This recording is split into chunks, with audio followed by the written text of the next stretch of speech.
Je suis née il y a 30 ans. J'en vois quelques-uns qui se disent « Pour 30 ans, elle est quand même assez tapée. » Vous avez raison, j'en ai 50. Ma première date de naissance correspond à une première histoire d'amour, celle de mes parents. Ma deuxième histoire d'amour correspond à la mienne.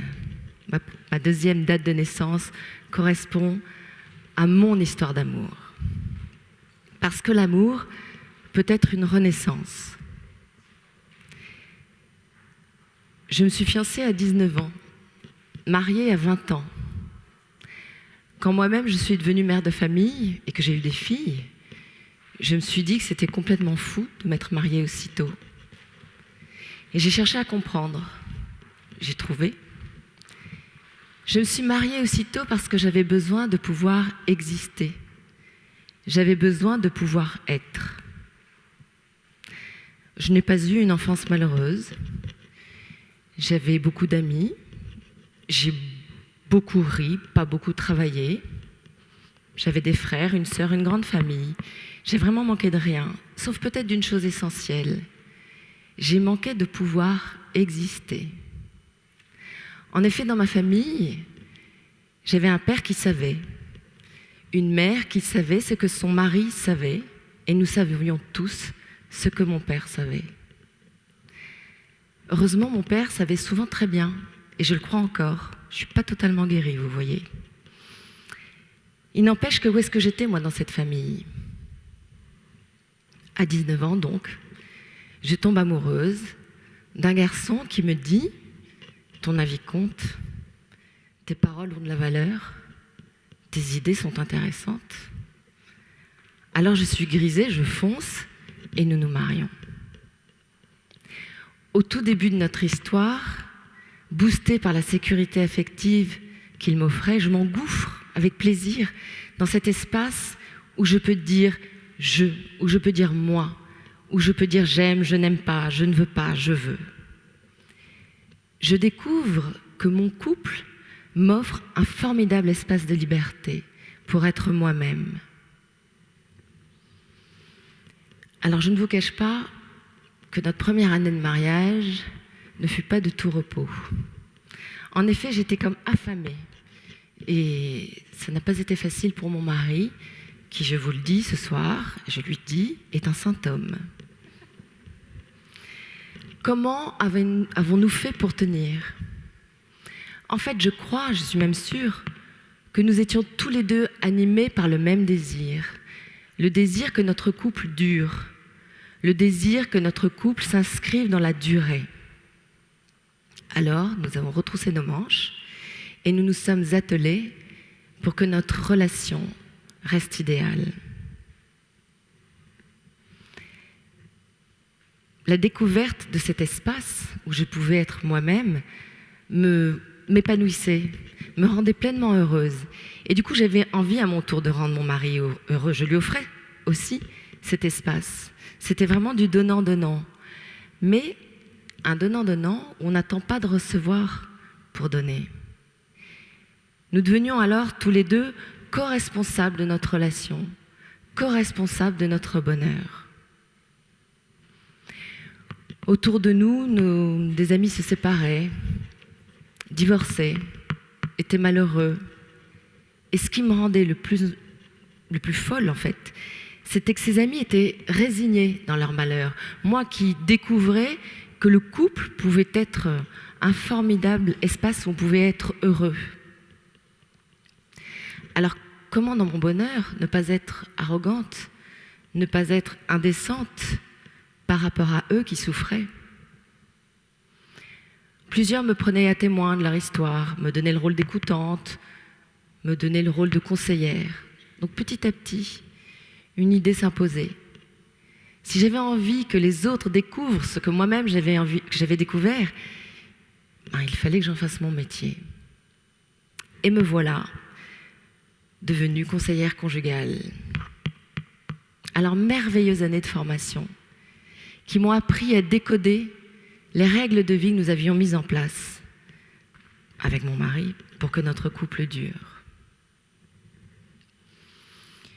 J'emploie ce terme de règle de vie. Moi, quand j'entends règle de vie, j'entends pas forcément le mot vie, j'entends plutôt le mot règle.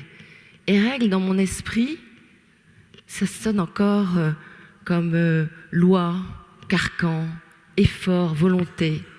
En fait, c'est pas très sexy, ça parle pas beaucoup d'amour.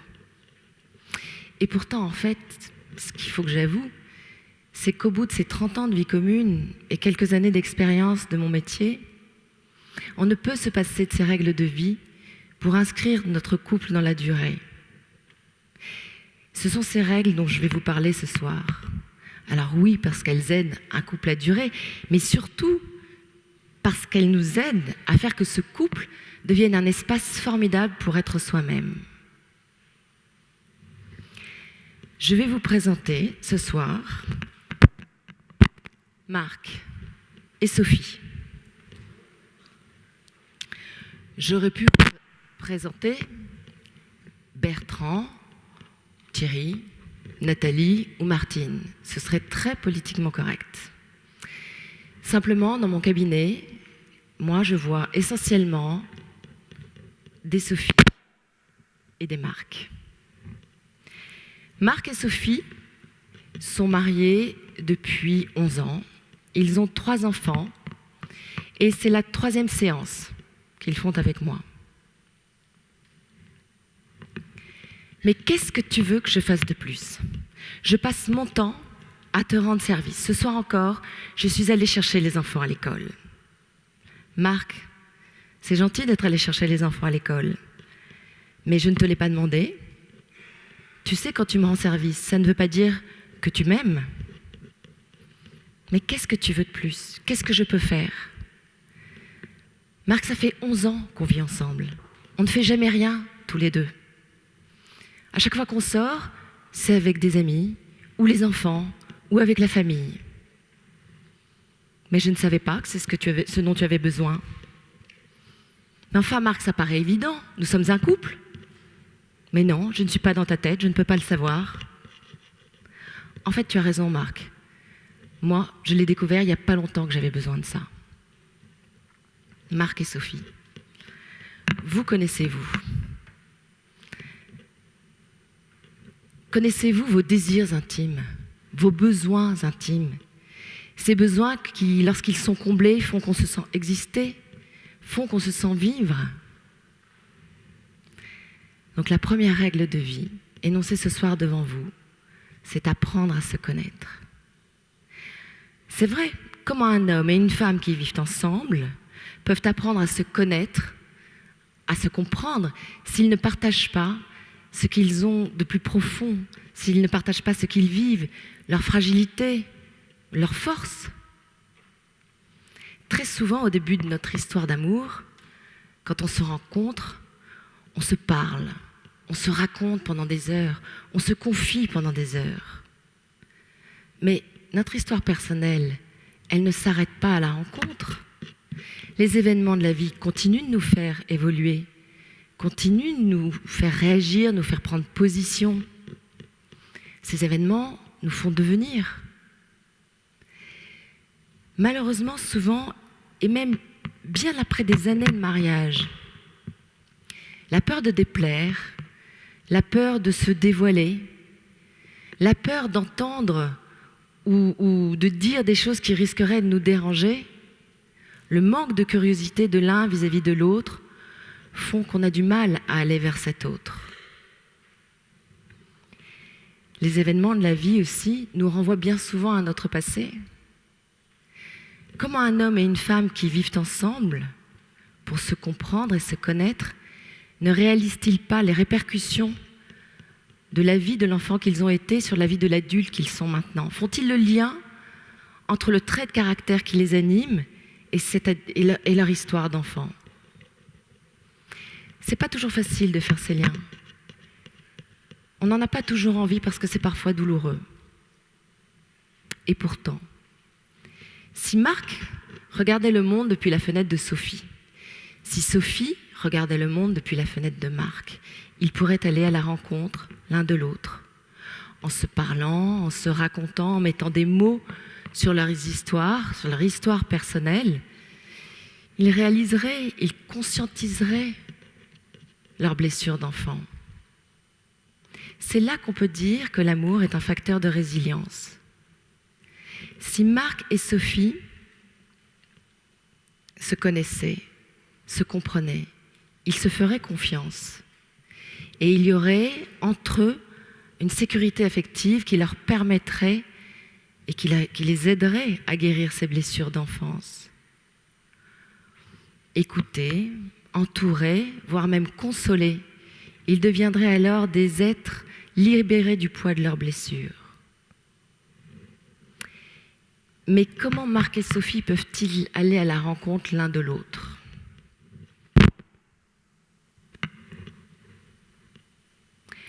Tu sais Marc, ces moments tous les deux, j'en aurais vraiment besoin parce qu'au moins on pourrait parler. Le problème, je pense, c'est qu'il n'y a que moi qui parlerai. Ah ça c'est sûr. Il n'y a que toi qui parlerai parce que de toute façon, quand je parle, tu me dis que ce que je dis est nul, que je ne comprends pas, que ce n'est pas intéressant. Il ne peut pas y avoir de discussion entre nous, je n'ai pas le droit de ne pas être d'accord avec toi. Oui, mais moi, Marc, au moins, on ne peut pas dire que je ne communique pas. Ah, le voilà, le fameux mot. Lorsqu'on parle du couple, la communication. Et la deuxième règle, apprendre à communiquer. Alors, vous serez d'accord avec moi, nous vivons dans un monde d'hypercommunication. Cependant, moi, les couples que je reçois en entretien sont des couples qui vivent un véritable déficit de communication. Et ça entraîne chez eux un terrible sentiment de solitude. Il n'y a plus de partage, plus de complicité. Chacun vit l'un à côté de l'autre, avec ses frustrations, ses rancunes, ses questions. En fait, on est comme deux bulles qui flottent, l'un à côté de l'autre. Elles sont un peu cabossées, ces bulles. Elles ne sont pas très très belles. Mais on n'a pas envie de les éclater parce qu'on ne sait pas ce que cela déclencherait.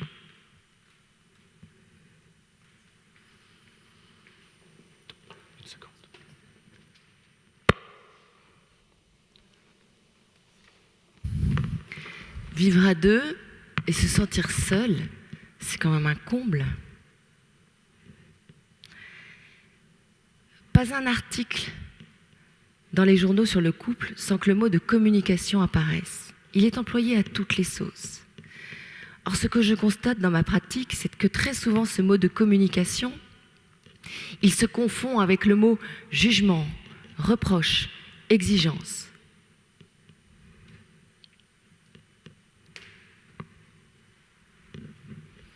De toute façon, je ne dis plus rien, parce qu'à chaque fois que je parle, je me fais engueuler. Marc, voilà un beau mécanisme de défense. On l'appelle la fuite. Alors Marc a raison de fuir le conflit si cela lui est désagréable. Seulement, lorsque la crise sera terminée, il faudra bien qu'il y ait une résolution de ce conflit. Mais souvent, la peur nous empêche de résoudre ces conflits, la peur de repartir au combat, la peur de revivre une crise, de revivre une tension, de revivre la violence des mots, de revivre parfois la violence des gestes. Or, quand il y a communication, quand il y a conflit, c'est vraiment extrêmement important qu'il puisse y avoir une communication, parce que sinon, c'est une véritable bombe à retardement. Mais ce soir, de quelle communication parlons-nous ? La communication, c'est une mise en commun qui part de notre centre vital, de notre centre de notre existence. C'est pour ça que c'est très important de se connaître soi-même. Il ne peut y avoir de communication dans un couple sans qu'il y ait dialogue. Un dialogue qui nous permet un discours entre nous. Je te donne telle information pour que tu me communiques toi, ton information. Il ne peut y avoir dialogue non plus sans qu'il y ait écoute. Je t'entends, je t'écoute, sauf si tu me parles en reproche. Marc et Sophie, s'ils se faisaient confiance, pourraient s'offrir cet espace où ils pourraient exprimer ce qu'ils ressentent, ce qu'ils vivent, où ils pourraient exprimer ce qu'ils sont à partir de leur centre. Parce que le couple, même dans un conflit, est un formidable espace de liberté pour être soi-même.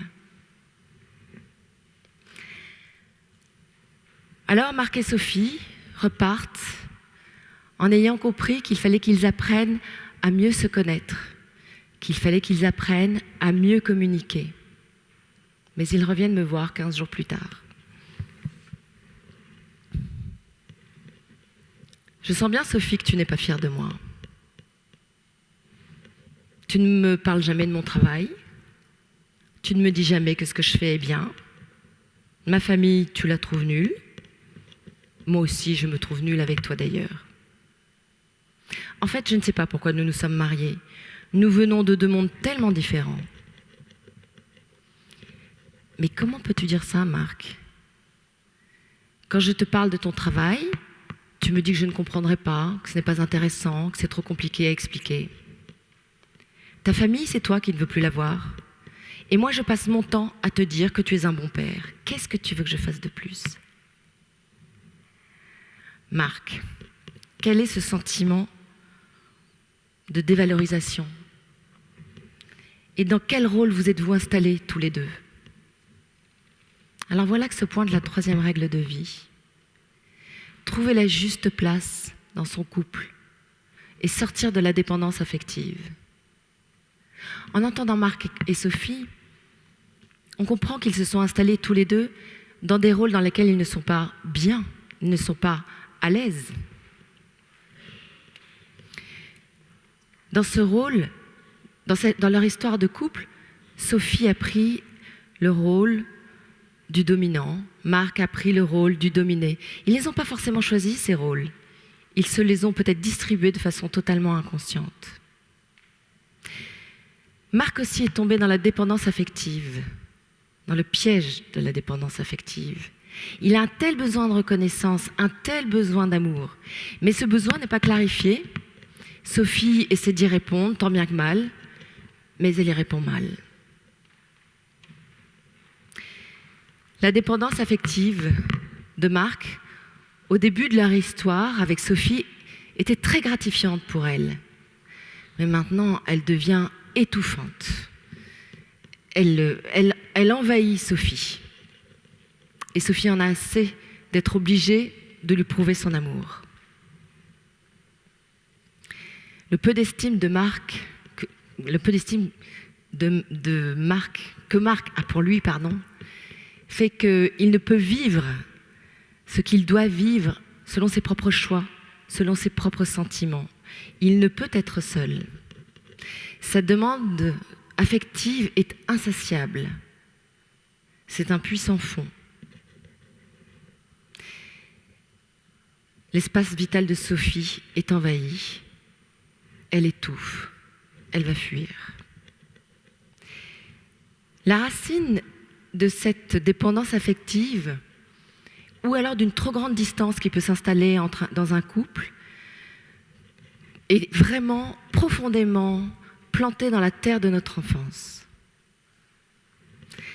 Alors maintenant, nous allons laisser Marc et Sophie qui vont cheminer pendant quelques séances encore avec moi. Ils vont apprendre à ne pas rester seuls et à ne pas avoir peur. Ne pas rester seuls. Avec mon mari, nous ne sommes jamais restés seuls. Nous nous sommes toujours entourés d'amis qui nous font du bien. D'amis, en fait, qui ont ce même désir, cette même recherche que leur couple s'installe dans la durée. Parce que nous savons que rien n'est jamais gagné.